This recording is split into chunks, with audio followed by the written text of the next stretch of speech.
বাবা বাবা, এবার গাছে তো অনেক আম ধরেছে, আমগুলো পাকতেও শুরু করেছে। ভালো করে গাছের যত্ন নিতে হবে আর খেয়াল রাখতে হবে কেউ যেন আমার আমগুলো নষ্ট করতে না পারে। এবার বাজারে আমের অনেক দাম। এই বলে টুনি তার আম বাগানে কাজ করতে থাকে। অন্যদিকে কালু কাকার কাকুলি তাদের বাসায় বসে বলতে থাকে, কে গো কালু, এভাবে বসে থাকলে কি চলবে? আমার তো খিদে পেয়েছে, যাও বাইরে গিয়ে একটু শস্যদানা সংগ্রহ করে নিয়ে এসো, খিদে আর সহ্য করতে পারছি না। আহা কাকুলি, আমাকে শস্যদানা সংগ্রহ করতে যেতে হবে কেন? প্রকৃতির বাতাসে কোথা থেকে যেন পাকা আমের গন্ধ ভেসে আসছে, নিশ্চয় আশেপাশে কোনো আমের বাগান আছে। অলসতার জন্য বাড়ি থেকে না বেরোলে বুঝবে কি করে? হ্যাঁ, কোথায় আম বাগান আছে আর কোথায় নেই? সারাদিন তো বাড়িতে বসে থাকো আর আমাকে এর বাড়ি থেকে ওর বাড়ি থেকে খাবার চেয়ে নিয়ে আসতে বলো। আহা, কি সুন্দর পাকা আমের গন্ধ পাচ্ছি। আহা, তুমি সবসময় আমাকে অলস বলো। দাঁড়াও, আমি এক্ষুনি বাহিরে যাব আর আম বাগান খুঁজে পাকা আম নিয়ে আসবো। দেখি তারপর কি করে আমাকে অলস বলো। এই বলে কালু কাক বাড়ি থেকে বেরিয়ে পড়ে আর আম বাগানের খোঁজ করতে থাকে। কালু কাক টুনির আম বাগান খুঁজে বের করে আর আম বাগানের গাছের ডালে বসে। বাবা, এই তো আম বাগান খুঁজে পেয়েছি। বাহ, কি সুন্দর পাকা পাকা আম। যাই, নিজে বেশ কিছু আম খেয়ে তারপর কাকুলির জন্য আম নিয়ে যাব। যাই, তাড়াতাড়ি ঝুড়ি নিয়ে আম বাগানে যাই। ঝুড়ি ভর্তি করে আম পাড়তে হবে, তারপর বাজারে নিয়ে যেতে হবে। এই কালু, এই কি করছিস? আমার আম বাগানে বসে কিনা বিনা অনুমতিতে আম পেড়ে খাচ্ছিস? বারে, এটা তোর আমের বাগান, আমি কি করে জানবো? এই বাগানে কি তোর নাম লেখা আছে? আমি আমার ইচ্ছে মতো আম পেড়ে খাবো। তুই আমার গাছের আম পেড়ে খাবি তাই না? দাঁড়া, খাওয়াচ্ছি তোকে। এই বলে টুনি আম গাছের ডালে গিয়ে দাঁড়ায় আর জোরে জোরে সেই ডাল ঝাঁকাতে থাকে। কালু কাক গাছের ডাল থেকে পড়ে যায়। ওরে বাবারে, পায়ে কি ব্যথা পেলাম রে। টুনি, তুই আমাকে এইভাবে ব্যথা দিলি? ওরে বাবারে। এক্ষুনি যদি আমার আমের বাগান থেকে চলে না যাস তবে তোকে আমি আরো ব্যথা দিব। যা, চলে যা। কালু কাক আর কোনো কথা না বলে সেখান থেকে চলে যায়। এরপর কালু কাক তার বাড়িতে ফিরে আসে। কি গো, তুমি খালি হাতে ফিরে এলে যে? তুমি না আম নিতে বাহিরে গেলে, আমের খোঁজ পাওনি বুঝি?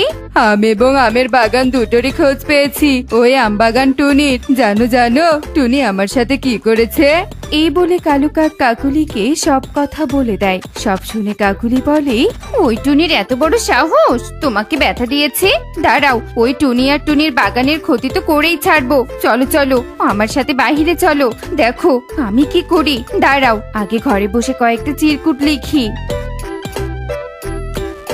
কি লিখছো কাকুলি? কাকে কি তুমি লিখছো?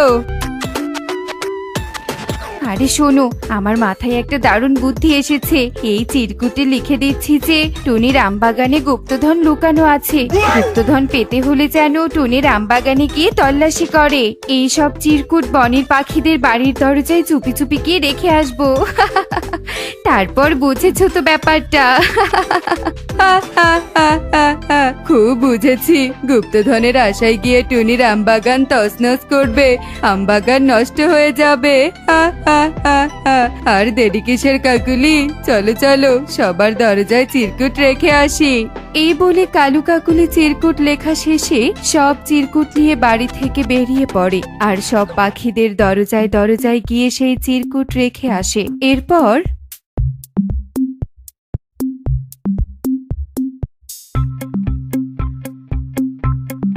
চিরকুটে একে লেখা দেখছি আমি, টুনির আমবাগানে গুপ্তধন আছে। না না, আর দেরি করা চলবে না। যে এই চিরকুট দিয়েছে সে নিশ্চয়ই সত্যি কথা বলেছে। যাই যাই, এক্ষুনি গুপ্তধনের সন্ধানে টুনির আমবাগানে যাই। এই বলে সব পাখিরা চিরকুট পেয়ে হই হই রই রই করতে করতে টুনির আমবাগানে চলে যায়। আর তারা সবাই মিলে যে যেখানে পারে গর্ত খুঁড়তে থাকে, গাছ কাটতে থাকে। চোখের নিমিষেই আমবাগান ধ্বংস হয়ে যায়। ঠিক তখনই টুনি সেখানে আসে আর বলে, হায় হায়, তোমরা আমার এ কি করছো? আমার আমবাগান ধ্বংস করে দিয়েছো। তোমরা সব পাখিরা আমার এই ক্ষতি কেন করলে?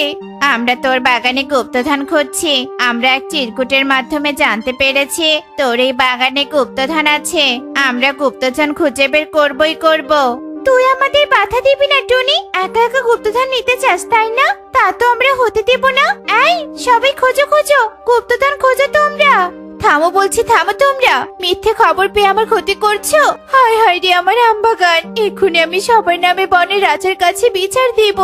এই বলে তাড়াতাড়ি টুনি বনের রাজার কাছে যাওয়ার জন্য রওনা দেয়। অন্যদিকে কালু কাকুলি দূরে একটা গাছের ডালে বসে তাদের পরিকল্পনা সফল হওয়া দেখে হাসতে হাসতে বলে, ওই টুনি আমাকে ব্যথা দিয়েছিল তাই না? তোর পুরো আমবাগানই ধ্বংস করে দিলাম। হা হা হা হা হা। টুনি, তোর সব কথাই আমি শুনলাম, কিন্তু তোর আমবাগান নিয়ে যে মিথ্যে কথা ছড়িয়েছে তাকে ধরতে হবে। বাকি পাখিরা তো তার মিথ্যে সংবাদের প্রচারণায় পড়ে এসব করেছে, তাদের শাস্তি দিব কি করে? এতগুলো পাখিকে একেবারে শাস্তি দিতে গেলে সবাই আমার উপর বিক্ষোভ করবে, পরে তোর আমবাগানের বিচার করতে গিয়ে আমার রাজ্য হারাতে হবে। এসব কি বলছেন রাজা মশাই? আমার যে এত বড় ক্ষতি করলো তার বিচার হবে না? তবে যে এত বড় মিথ্যে সংবাদ ছড়িয়ে, আমি তোকে কোনো সাহায্য করতে পারবো না। হায় কপাল, আপনার কাছে আমি সঠিক বিচার পেলাম না। এই বলে টুনি রাজার কাছ থেকে চলে যায় আর মনের দুঃখে নদীর পাড়ে গিয়ে কাঁদতে থাকে। হায় হায় রে, আমি এবার কি করব রে? সব পাখিরা মিলে তো আমার আম বাগান নষ্ট করে দিয়েছে, আমি যে সর্বশান্ত হয়ে গেলাম। হায় হায় রে।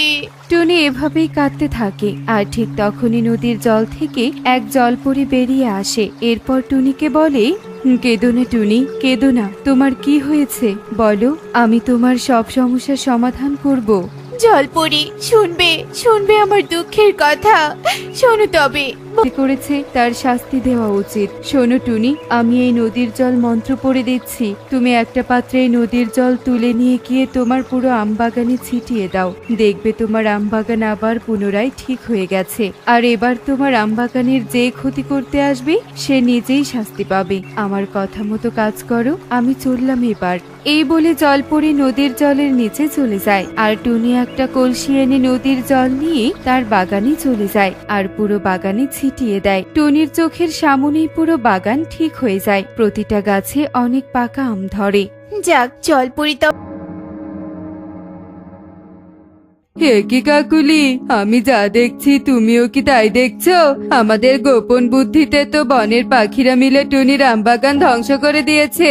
এখন দেখছি সব গাছ ঠিক আগের থেকেও পাকা আম ধরেছে। আগের বার তো সব পাখিদের দিয়ে টুনির ক্ষতি করেছি, এবার আমরা দুজন মিলে টুনির ক্ষতি করব।